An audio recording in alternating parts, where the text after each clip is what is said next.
I am the Tofu Golem. Please enjoy the video. You start by ensuring your Oppo is updated and Mindspace is enabled. This avoids permission prompts later.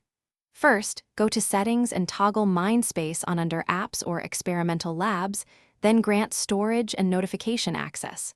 Once done, open Mindspace from the home screen or app drawer. You'll see the workspace canvas.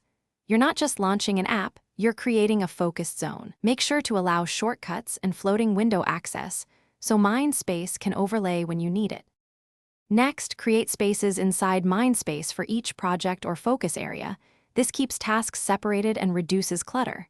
Tap New Space, name it, then add widgets like Notes, Timer, Quick Apps, and pinned links to essential tools. Drag to arrange and resize elements so the most used widgets sit at thumb reach. This saves seconds and cognitive load. Once organized, test the flow. Start the timer, open a note, and switch spaces to confirm persistence and smooth transitions between contexts. To finish, integrate Mindspace into your routine.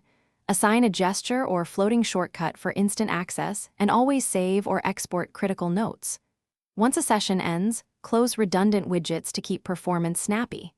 If Mindspace acts up, check permissions first, then clear the app cache and restart the phone. That fixes most glitches. If problems persist, recreate the space after backing up its content. Remember, small maintenance, permission checks, and occasional cache clears keeps Mindspace. Thanks for watching. Consider subscribing if we helped you today.